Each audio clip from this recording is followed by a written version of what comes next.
Hello and welcome everyone. Thank you very much for tuning in. This is a screencast-o-matic presentation, which basically is the reading for part 2 of Unit 3, Lesson 1.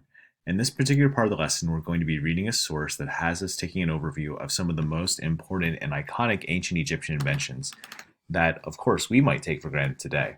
So before we begin, please let me encourage you to open up to today's lesson and make sure that you are in the correct section of the Google Doc, which is right here, Ancient Egyptian Inventions.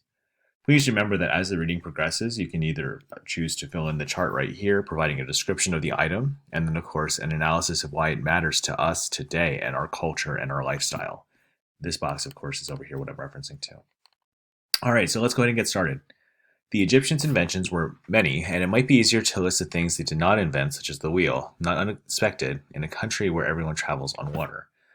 Most scholars now believe that isolated civilizations first arose independently at several locations, initially in Mesopotamia around Tigris and Euphrates rivers, and a little later in Egypt and the eastern Mediterranean. Other civilizations arose in Asia along the Indus River in modern India and the Yellow River in what is now China. All of these early civilizations had to invent or discover everything for themselves because, unlike later civilizations such as the Greeks in the West or the Chinese in the East, they had no one to learn from. Therefore, the Egyptians had invented mathematics, geometry, surveying, metallurgy, astronomy, accounting, writing, paper, medicine, the ramp, the lever, the plow, mills for grinding grain, and all the paraphernalia that goes along with large organized societies. So, how do we define Egyptian inventions today? You see, it's very difficult to determine because 3,000 years is a long time for discoveries to be made and lost or appropriated by others. For example, the Greeks sometimes take credit for inventing mathematics, but they learned their math from the Egyptians, then later developed and improved upon with what the Egyptian achieved in society. 3000 BC appears to have been a critical time for the development of technology, especially metal making. The Egyptians, as well as the Mesopotamians, independently discovered that by mixing a small quantity of tin ore with copper ores, they could make bronze, which is harder and more durable. This has set off a chain of connected innovations that could not have happened without the primary discovery. So let's go ahead and get started and look at some of these inventions right here. The pyramids. The oldest pyramid was erected by a king Khosr between 2667 and 2648 BC. In fact, it is the first monumental stone building design and construction that we know of. Writing. Along with Mesopotamians, the Egyptians were the first people to develop their language into a codified form of writing. All early forms of writing were pictograms, pictures. All writing systems developed in what is this way, but their original forms become lost as pictures are refined into abstract forms. What is interesting about Egyptians is that although their writing changed to the abstract form of hieratic, they deliberately preserved the hieroglyphic pictures in their original forms. Next is papyrus sheets. Papyrus sheets are the earliest paper-like material. All other civilizations used stone, clay tablets, animal hide, wood materials, or wax as writing surface. Papyrus was, for over 3,000 years, the most important writing material in the ancient world. It was exported all around the Mediterranean and was widely used in the Roman Empire as well as the Byzantine Empire. Its use continued in Europe until the 7th century AD, when an embargo on exporting it forced the Europeans to use parchment. Black ink. The Egyptians mixed vegetable gum, soot, beeswax to make black ink. They replaced soot with other materials such as ochre to make various colors. The ox-drawn plow. Using the power of oxen to pull the plow revolutionized agriculture, and modified versions of this Egyptian invention are still used by farmers in developing countries around the world. The sickle. The sickle is a curved blade used by cutting and harvesting grain, such as wheat and barley. Irrigation. The Egyptians constructed canals and irrigation ditches to harness the Nile River's yearly flood and bring water to distant fields. A shaduf. The shaduf is a long bouncing pole with weight in one end and a bucket on the other. The bucket is filled with water and easily raised, then emptied into higher ground. The calendar. The Egyptians devised the solar calendar by recording the yearly reappearance of Sirius, the dog star, in the eastern sky. It was a fixed point which coincided with the yearly flooding of the Nile. Their calendar had 365 days and 12 months with 30 days in each month and an additional 5 festival days at the end of the year. However, they did not account for the additional fraction of the day, and their calendar gradually became incorrect. Eventually, Ptolemy III added a 1 day to 365 days every 4 years. Clocks. In order to tell the time, Egyptians invented 2 types of clocks. Obelisks, which were used as sun clocks by noting how its shadow moved around its surface through the day. From the use of this, they identified the longest and shortest days of the year.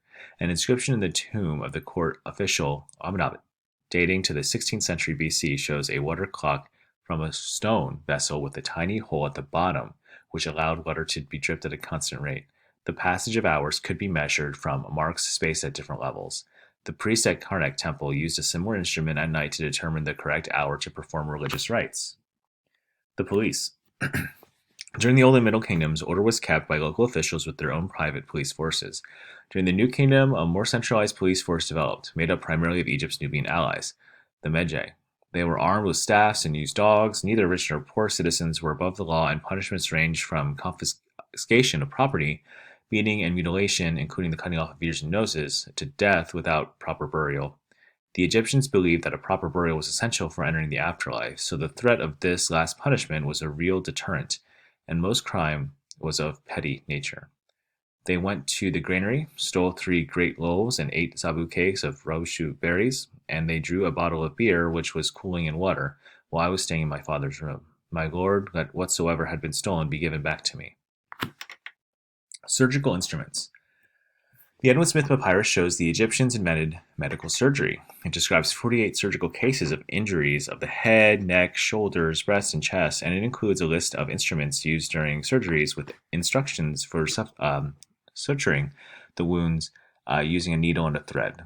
The list includes lint, swabs, bandage, adhesive plaster, surgical stitches, and cauterization. It is also the earliest document to make a study of the brain. The Cairo Museum has a collection of surgical instruments which include scalpels, scissors, copper needles, forceps, spoons, lancets, hooks, probes, and pincers. Wigs. During the hot summers, many Egyptians shaved their heads to keep them clean and prevent pests such as lice. Although priests remained bald as part of their purification rituals, those that could afford it had wigs made in various styles and set with perfumed beeswax. Cosmetic makeup. The Egyptians invented eye makeup as far back as 4000 BC, and they combined soot with lead material called galena to create a black ointment known as kohl. They also made green eye makeup by combining malachite with galena to tint the ointment. Both men and women wore eye makeup, believing it could cure eye diseases and keep them from falling victim to the evil eye. Toothpaste. At the 2003 dental conference in Vienna, dentists sampled a replication of ancient Egyptian toothpaste. Its ingredients included powder of ox hooves, ashes, burnt eggshells, and pumice. Another toothpaste recipe and how to brush guide was written on a papyrus from the 4th century AD. It describes how to mix precise amounts of rock salt, mint, dried iris flower, and grains of pepper to form a powder for white and perfect teeth. And mummification. The Egyptians were so expert at preserving the bodies of the dead after thousands of years, we know the diseases they suffered, such as arthritis, tuberculosis of the bone, gout, tooth decay, bladder stones, and gallstones. There is evidence, too, of the disease of bilharzia, caused by a small parasitic flatworm, which still exists in Egypt today. There seems to have been no syphilis or rickets. So as you guys can see, all these Egyptian inventions have been dynamic and fundamental, not just for their society, but in a large way for our society. So please make sure that you go back and look at the description of these items and in your own words, type an analysis of why it matters to us today. In other words, what can we now do as a society today because of this invention? Thank you very much for tuning in. And remember, you can replay any part of this presentation that you might need for clarity.